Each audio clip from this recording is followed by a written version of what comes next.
Half-Life is a classic tale of mankind being the architect of its own destruction. For the past 25 years, many theories have arisen, but very little have been confirmed. Gordon Freeman, a 27-year-old theoretical physicist, is on his way to his job, just another regular day at work. However, something seems off. The lingering danger depicted by the environment around him is drastically contrasted by the upbeat voice of the woman giving a pleasant speech. Good morning and welcome to the Black Mesa Transit System. This automated train is provided for the security and convenience of the Black Mesa Research Facility personnel. In the event of an emergency, passengers are to remain seated and await further instruction. If it is necessary to exit the train, disabled personnel should be evacuated first. After wearing a hazardous environment suit, or HEV suit in short, Gordon is set to put an unknown sample under focus for the scientists who instructed him so that they can observe the material. And with that, Gordon unknowingly starts a resonance cascade scenario which makes alien creatures from another planet teleport to Earth, and the rest is history.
In the following Iceberg, we will take a look at the disturbing theories of Half-Life, including both of its expansion as well, and the lower we go, the darker it'll get.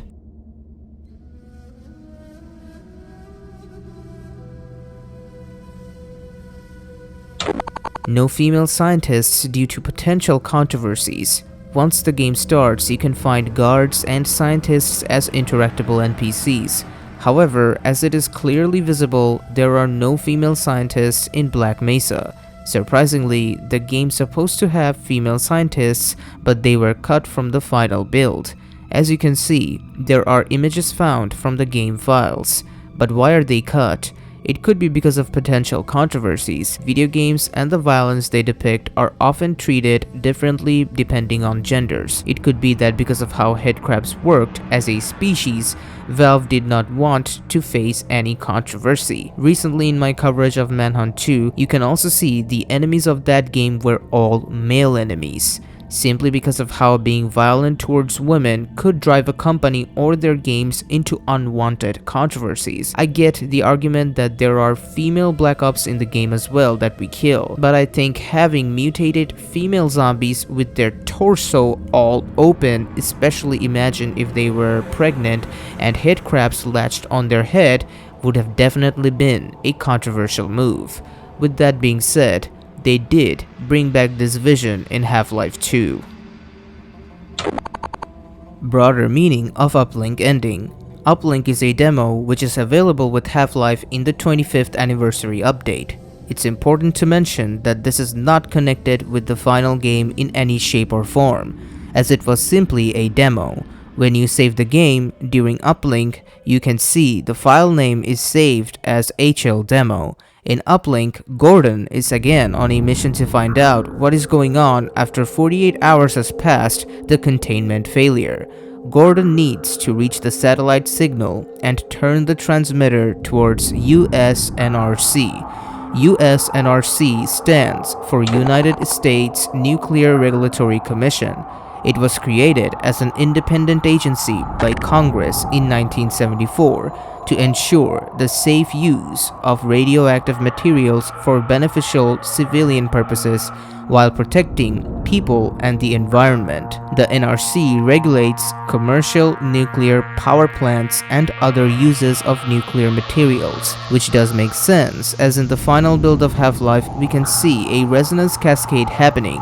But before turning the valve, we can see other organizations such as NATO, Pentagon, CIA, NASA, and UN, which clearly shows that Black Mesa does have connection, or at least at some point in the development of the game, had connections with stated organizations. After all, this place is government funded.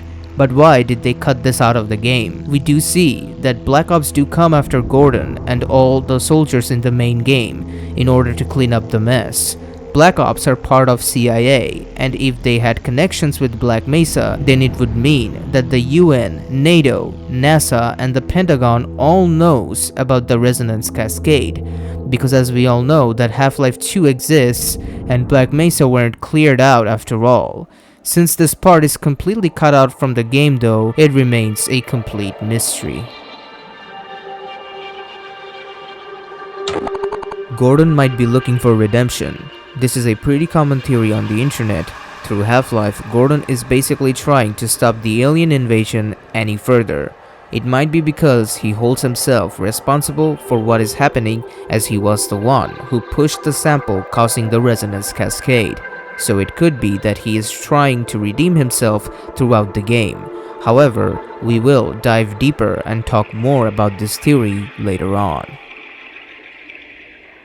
Shepard's fate is unknown. Half-Life has two expansions. One is Opposing Force and the other is Blue Shift. You play as Adrian Shepard in Opposing Force and you are one of the HECU soldiers sent to Black Mesa. However, before landing on Black Mesa, Shepard is not given any orders. After a narrow escape from the clutches of aliens, Shepard is saved by a scientist. Due to not having any orders given to him, Shepard is forced to survive and help those who he is supposed to kill. Like Half-Life, throughout Opposing Force we can see the G-Man keeping his eyes on Shepard, not letting him get anywhere near. G-Man himself is one of the biggest mystery ever, but like Half-Life, at the end of Opposing Force, Shepard and G-Man finally meets, and G-Man takes an interest on Shepard, saying Shepard reminded him of himself, doing whatever it takes to survive. However, the human temptation of tell-all is why he has no choice but to put Shepard in a place where no harm will be done to him, and he can do no harm as well. To this day, we have no clue on what happened to Shepard. The popular theory is that he will return for a future entry as he is clearly not dead and will probably be awakened up just like Gordon Freeman himself, but there are little to no hints that points towards that possibility.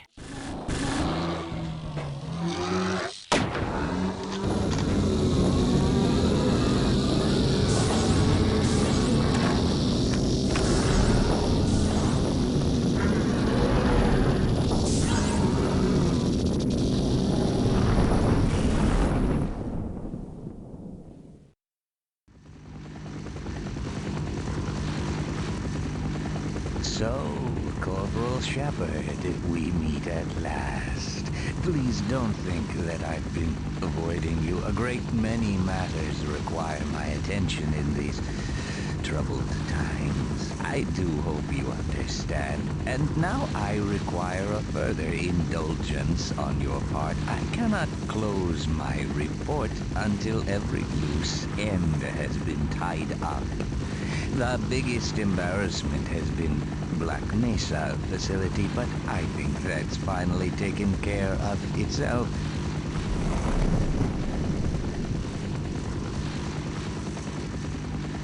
Quite so.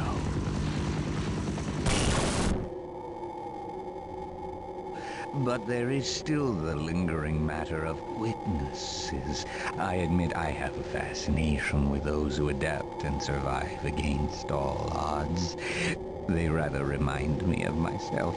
If for no other reason, I have argued to preserve you for a time.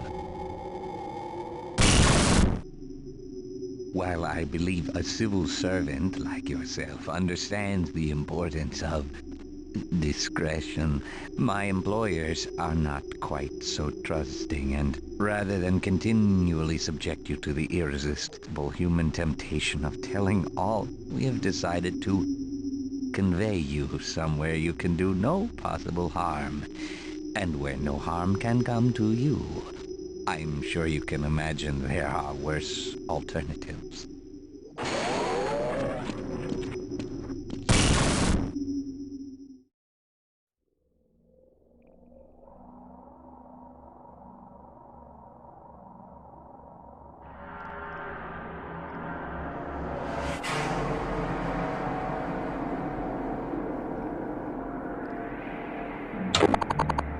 Adrian Shepard would have betrayed his buddies after order. As mentioned before, Adrian is not given any order prior to landing on Black Mesa. After barely surviving, he picks himself up and puts up a fight.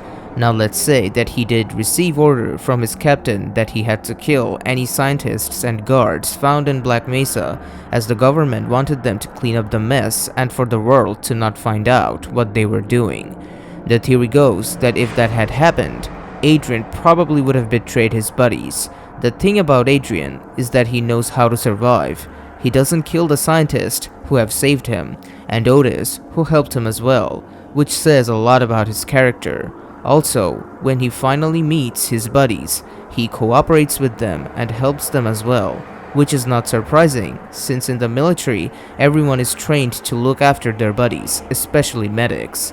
But because he is in the military, it is also not much of a possibility that he would betray his buddies. It would have been a very interesting dilemma to unfold if Adrian received the orders of killing everyone in Black Mesa. Deeper meaning of employers. The G-Man is very mysterious. Not a lot is known about him, but what is more mysterious is an opposing force. When he talks to the guard and the guard sees you, he does not let you pass through that door as Adrian. It's as if G-Man himself told that guard that you should not pass.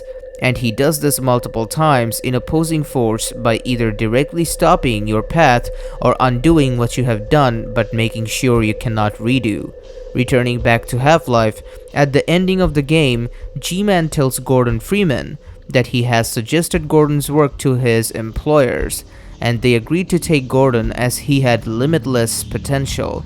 It is very clear that G-Man had a very hard time trying to look for the word employers.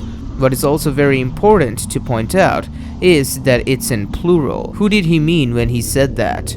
Also, why he had a hard time trying to find the correct word in order to get his point across.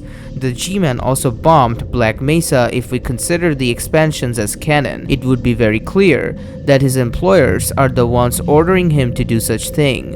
Something of importance to note here is that I will not talk about his actions in Half-Life 2, as this video will be limited to the first Half-Life only. So, within the context of Half-Life 1, it seems that there are multiple higher-ups out there that has employed G-Man, but a theory I found online goes by that when G-Man stated employers, he meant that he was working for the government that failed to kill everyone in Black Mesa.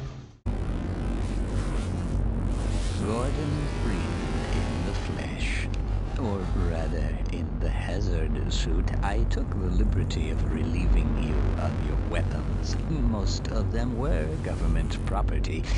As for the suit, I think you've earned it. The border world, Zen, is in our control for the time being, thanks to you. Quite a nasty piece of work you managed over there. I am impressed. That's why I'm here, Mr. Freeman. I have recommended your services to my employers, and they have authorized me to offer you a job. They agree with me that you have limitless potential.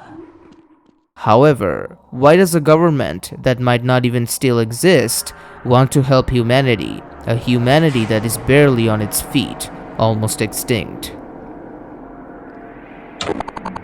Barney knew about what was going to happen. In the second expansion Blue Shift, you play as Barney Calhoun.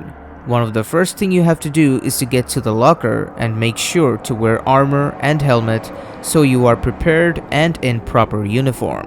When you are doing that, you can find two books here titled The Truth About Aliens and Government Conspiracies. It simply could be topics in which he is interested in, because you have to remember that this game is set in the real world. With that being said, I look at this as a simple attention to detail and not much else. But a theory goes by that because he had these books, maybe he saw what the scientists were doing, because the scientists knew about Zen and the aliens for a really long time. Even kept sending others in HEV suits out to Zen as well. It could have been that he heard or saw something about these projects and it made him curious, and because of that he started to investigate into the matter, so he bought some books. What does headcrabs consume as Zen species? Headcrabs are indeed a peculiar creature. They try to attack the player with a quick jumping attack. They try to latch on to the heads of their foes. After they latch on to the head of a subject, they control the nervous system of the subject while mutate them at the same time. So, every zombie that the player come across who have their torso all open are people with a conscience that are actually still alive. Even worse, that torso which opens up actually works as a mouth while the zombie feasts on corpses. With that in mind, what does the headcrab consume then? Bull squids are very hostile, and so they attack headcrabs on sight, and headcrabs have no chance winning against them. They also have no chance against barnacles and hound eyes as well. On the other hand, headcrabs are also parasitic in nature, but it does make sense that they are not looking for a host all the time, which is why the theory goes that they are omnivorous or maybe even scavengers. And it could be that all Zen species consume the substance found in the healing pools of Zen as well.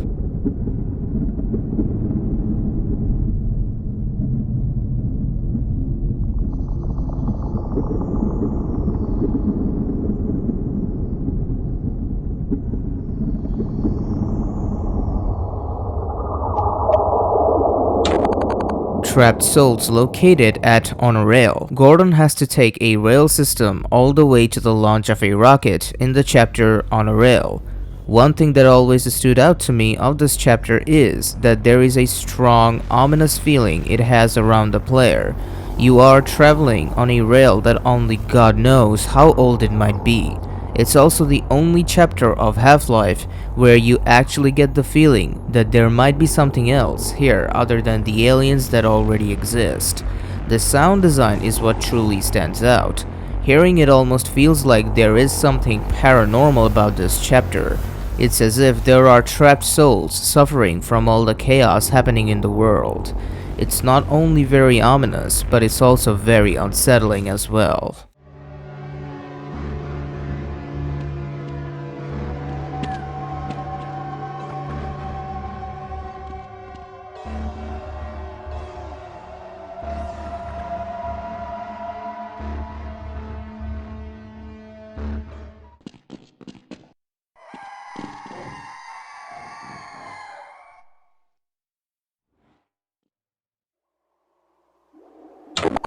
Black Mesa's connection with the Cold War. The Cold War was a period of geopolitical tension between the United States and the Soviet Union and their respective allies, the Western Bloc and the Eastern Bloc, that started in 1947 after the end of World War II and lasted to 1991.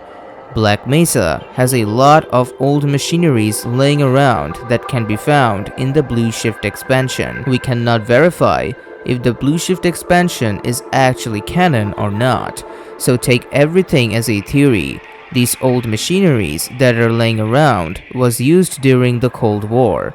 Black Mesa used to engineer and produce missiles to be used in the Cold War. In the chapter Blast Pit, you can find a rocket propulsion test chamber where you fight the tentacle. Black Mesa produced missiles here to be used in the Cold War, but when the Cold War ended and the production of missiles were no longer necessary, Black Mesa ditched that and turned this place into a wastage area where they could dump all of their chemical and toxic wastes. Then later on, they also used this chamber for rocket propulsion testing as well. As I stated before, how there must have been a connection between NATO, UN, Pentagon, etc. with Black Mesa, this theory makes a lot more sense because of that. Once you get to the chamber, you have to turn on the fuel and oxygen so the rocket's flame can kill the tentacle. Once that is done, you go down the same hole where the roots of the tentacles are and you can find a dead security guard and the very first magnum of the game, which is also very mysterious how someone ended up down there. Gordon might be a psychopath. Well, this is one of the most popular theories that you can find. Gordon has absolutely no emotion throughout the game.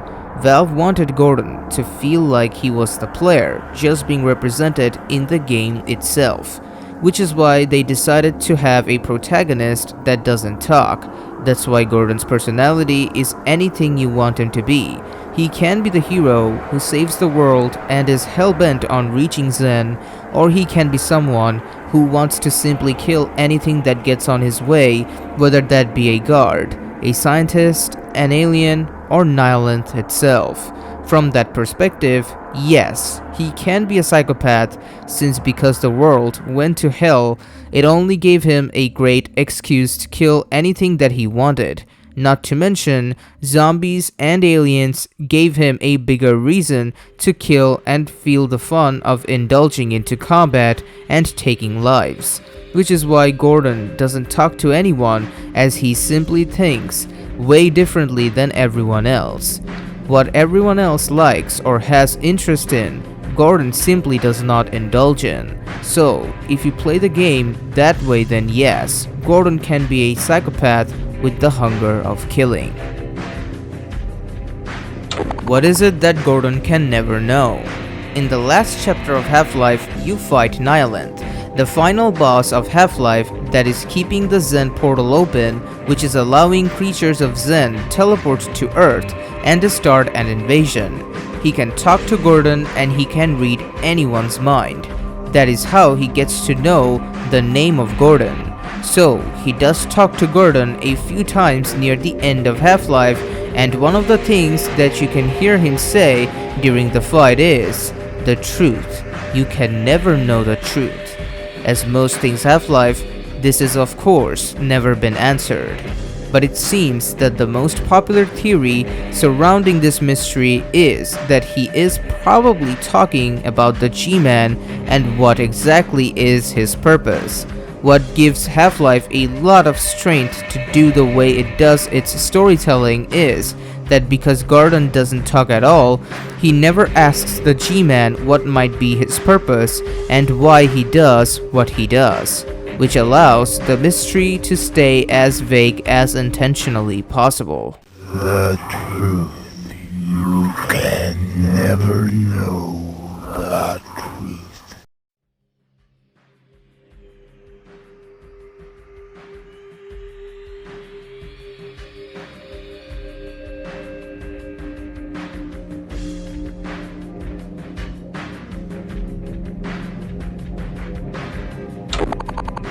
Zen species has similar structures to Earth species.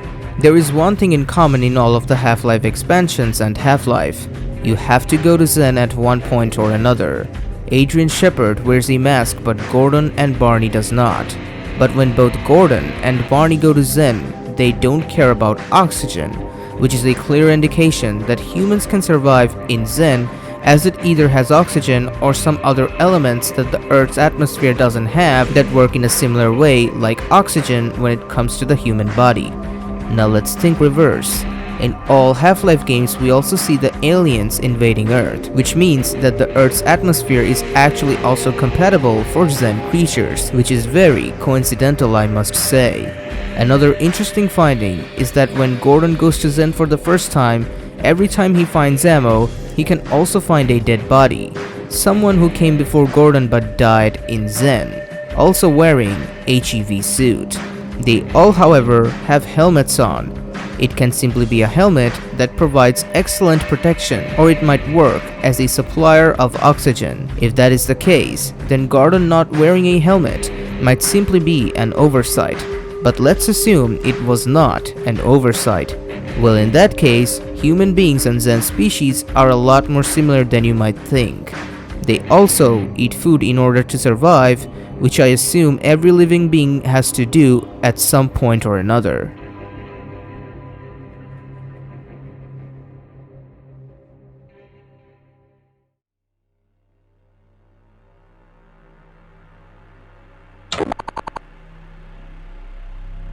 G-Man is pretending to be human. The G-Man is one of the biggest video game mystery ever. G-Man stands for Government Man, and it is believed that he works for the government. As stated before, the government was trying to destroy Black Mesa, which is why military was sent to kill all the scientists and guards, then burn down the entire place so no proof of what they were doing would ever be revealed to the world.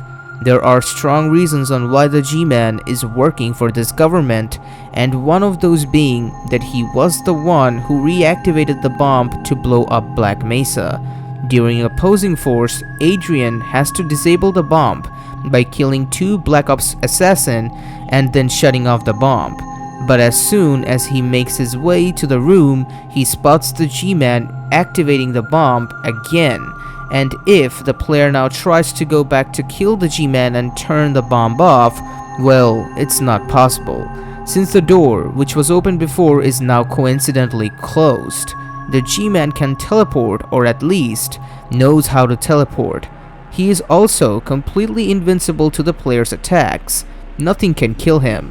Bullets bounce off of his body.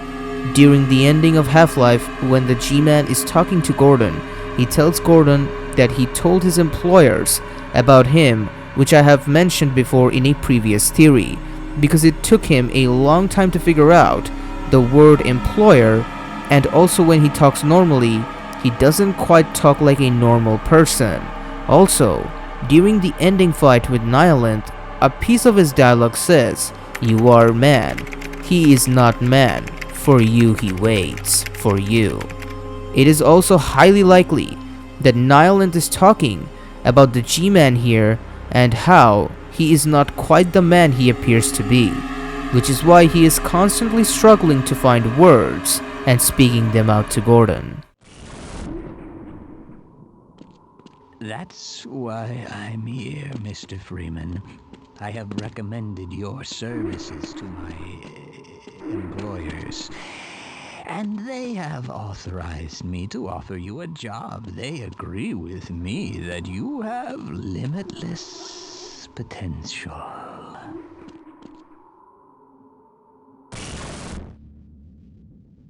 You've proved yourself a decisive man, so I don't expect you'll have any trouble deciding what to do. If you're interested, just step into the portal, and I will take that as a yes. Otherwise, well, I can offer you a battle you have no chance of winning. Rather an anticlimax after what you've just survived. Time to choose.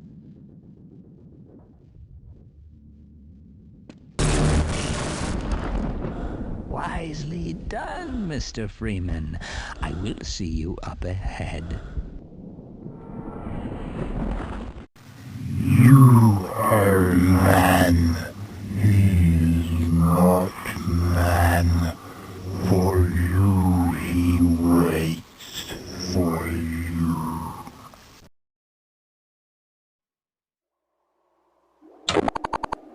Multi-conglomerate might be a thing. It's about time we talk about what G-Man possibly meant when he said employers. This might mean that he was talking about a multi-conglomerate. It's like how the Earth has human beings and in Zen there are different creatures, there are a lot of other universes or planets that are out there beyond our reach, and they are all above one another. There might be a hierarchy of species. Maybe Earth all this time was being looked at by Zen. Just like that, there might be another species or lives that are superior than Earth or Zen and watching over both of them, and it can go on and on. We don't know how big or how deep truly the multi-conglomerate can get. But what really helps this theory is opposing force. You fight different enemies in opposing force and they go by Race X. They are much smarter than Zen species, and it seems like they also know how to fight and coordinate in the battlefield. Now, that only helps this theory assuming opposing force is a canon expansion, which is not confirmed thus far. Returning to the matter at hand, it could be that because of multi-conglomerate existing is why the G-Man said employers, which is plural.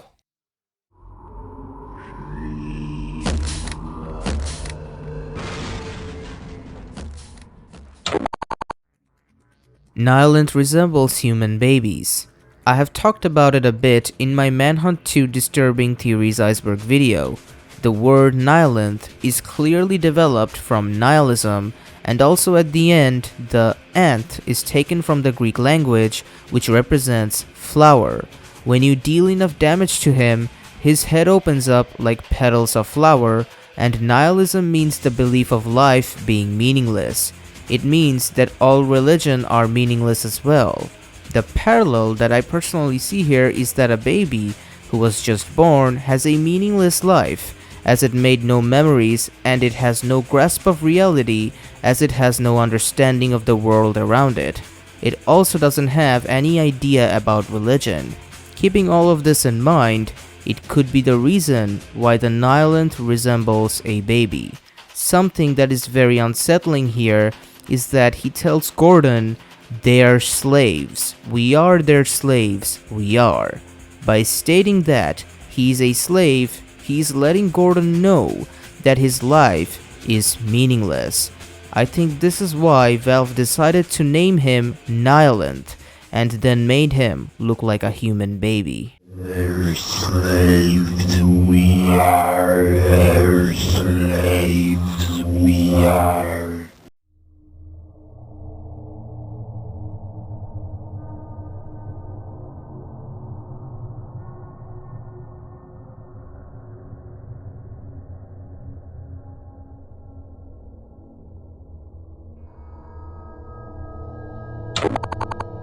Third arm on Nihilint is attached by the penultimate Nihilint. As we have gone through several dialogues that Nihilint uses in order to communicate with Gordon, he mentioned that he was the last of his kind. We don't really know if the name Nihilint is the name of the species itself or the final boss, but to make this theory easy to understand, we're gonna call the species Nihilint. One of the things that the players will notice immediately about him upon seeing him for the first time is that how he has another arm coming out of his chest. Looking at it closely, you can see that it's probably not natural and was later stitched onto him. Who attached this arm on him? It could be that it was the Combine, because you can see some other parts attached to his body that does not seem natural as well. But the theory goes by that it was the penultimate Nihilint who did it. It gave one of its arm to the last supposed Nihilint and then faded away. However, something important which should be noted as well is that the third arm definitely doesn't look like the other arms of the Nihilint, which makes it seem like it might be an arm of something we have no clue about. In the gameplay, it doesn't seem like he is using his third arm in any shape or form. It might be the responsible for keeping the portal open from Zen to Earth, but there are no confirmed answers to this question.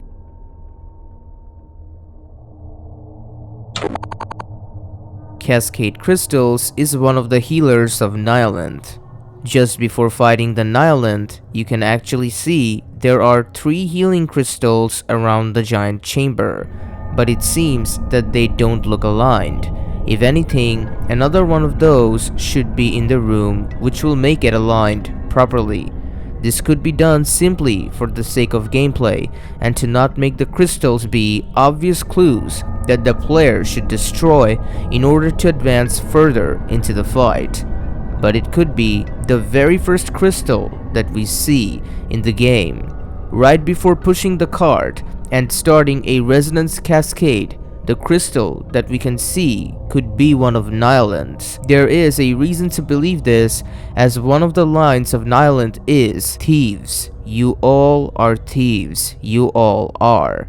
It's a possibility that he is talking about the human race, more specifically, the scientists of Black Mesa, and how they stole something of valuable from the Nyland. Not to mention, that very crystal starts up the resonance cascade in the first place. And also, it's the Nyland who is holding up a portal for the aliens to teleport and invade Earth. There are simply too many coincidences that strongly point towards this conclusion. But this is a theory that I personally came up with, and I don't see why it might not be the case, except for some of the crystals which are being mined from Zen as seen on Blue Shift. Thieves, you all are thieves, you all are.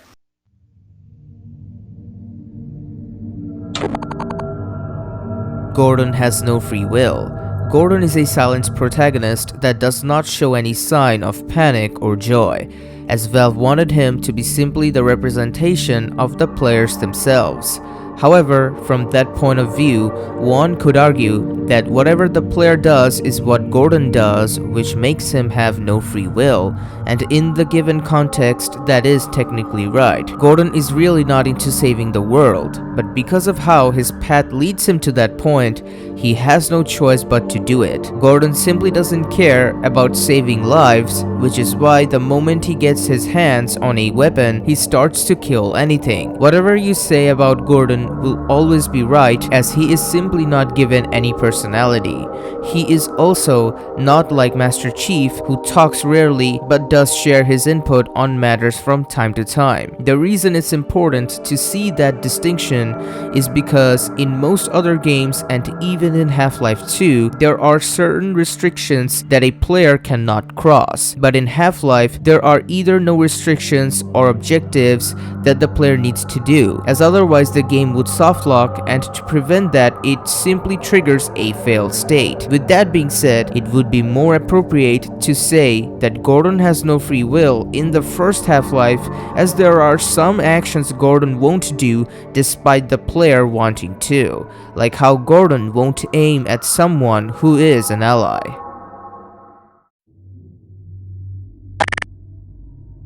We, the players, are no different from the scientists in the game. Final theory of the Iceberg, and I saved it for this moment for a reason. Let's sum up Half-Life first in order to understand what I mean by this theory. When Half-Life starts for the first time, we play as Gordon Freeman, who is a regular guy just going to his job late. He is tasked to wear his HEV suit as he enters the test chamber and needs to protect himself from any possible hazard. He pushes the cart that has an unknown crystal into the focus beam, creating a resonance cascade, which makes unknown creatures teleport from an unknown place to Earth.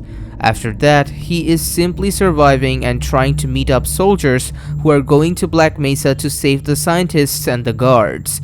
But it seems like they are in Black Mesa to clean it up, as the government doesn't want the world to know what they were doing. As Gordon ventures further, he keeps killing soldiers and even finds out there are Black Ops assassins sent to Black Mesa because the military is not doing their job properly. So the Black Ops are there to kill the soldiers and scientists as well. When all of this happens, Gordon is being tracked by soldiers as they are holding it personal against him since he keeps killing their buddies. He is ambushed and put into a place where he will be squished to death. But Gordon survives and gets his bearing again, while also realizing that all this time the scientists have known about these creatures, as some of them are held on Black Mesa, which reveals the reason on why the government wanted to destroy Black Mesa. Gordon kills and survives till he goes to Black Mesa, and there he gets to know about Zen and Nyland. And after killing Nyland, he meets this ominous guy who has been following him the entire game. G-Man is his name, and he gives Gordon an illusion of choice. Gordon accepts his offer, and the game ends. You've proved yourself a decisive man, so I don't expect you'll have any trouble deciding what to do. If you're interested, just step into the portal, and I will take that as a yes. Otherwise, well, I can offer you a battle you have no chance of winning. Rather an anticlimax after what you've just survived. Time to choose.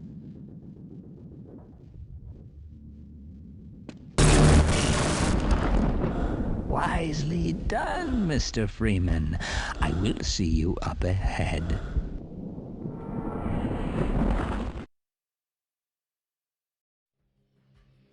In opposing force, Adrian Shepard is one of the soldiers deployed on Black Mesa. He is not given any orders, and because of that, he is forced to survive after an attack from the aliens. Soon he is revived by a scientist and is on his way to find his comrades. In his path, he meets other guards and his comrades with whom he fights with different creatures that goes by the name of Race X alongside of Zen. He finds Gordon, but as soon as he tries to attack him, Gordon makes the jump and goes to Zen.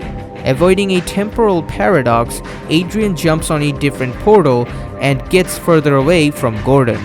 In his journey, he fights alongside his buddies. He is being seen by the G-Man as soon on his way he finds the bomb that will blow up Black Mesa.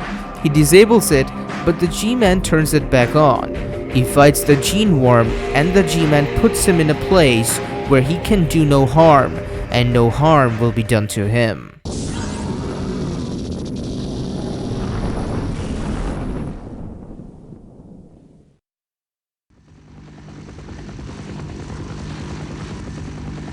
So, Corporal Shepard, we meet at last. But there is still the lingering matter of witnesses. I admit I have a fascination with those who adapt and survive against all odds. They rather remind me of myself.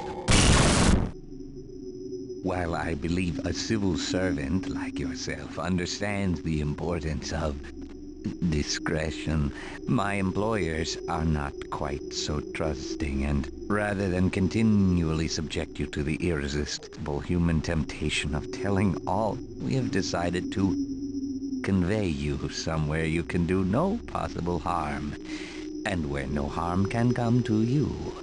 I'm sure you can imagine there are worse alternatives.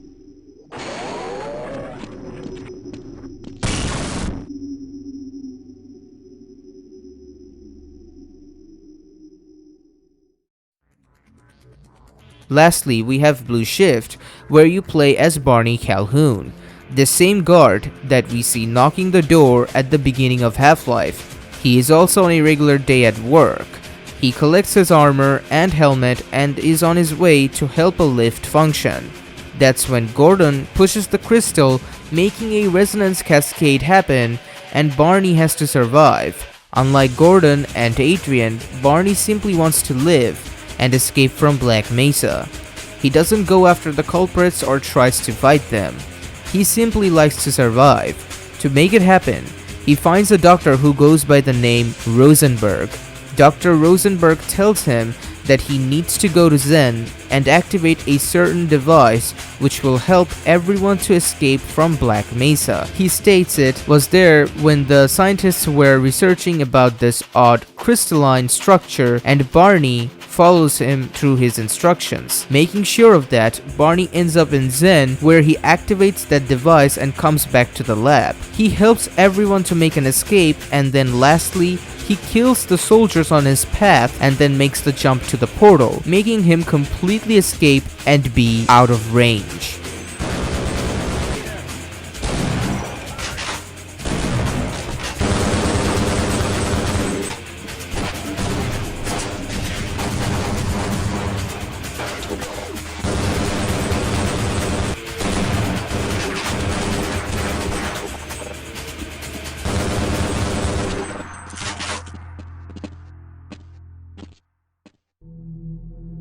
Throughout this entire game, the scientists are trying to understand and get a hold of Zen, and how many other outworldly creatures there might be out there, as Black Mesa is trying to develop teleportation technology. As the scientists are trying to understand something that they simply cannot comprehend, we, the players, are doing that exact thing. This entire video that you have watched, you have been doing that very thing, trying to understand something and trying to dissect matters that simply is out of our capabilities, matters where we simply do not belong and are not part of the overall equation. It was the curiosity and meddling into matters that was out of reach that ended humanity and became the reason for the downfall of mankind. And with that being said, we are at the end of the iceberg. This iceberg took quite a while, as there are thousands of theories surrounding this game, which is intended by Valve, but I wanted to only stick to the disturbing theories, and I tried my best not to include Half-Life 2 themes and information here as much as possible, as this is the first Half-Life and I wanted to treat this iceberg as if Half-Life 2 never came out. Stay safe and thank you for watching. Perfect Enrager signing out.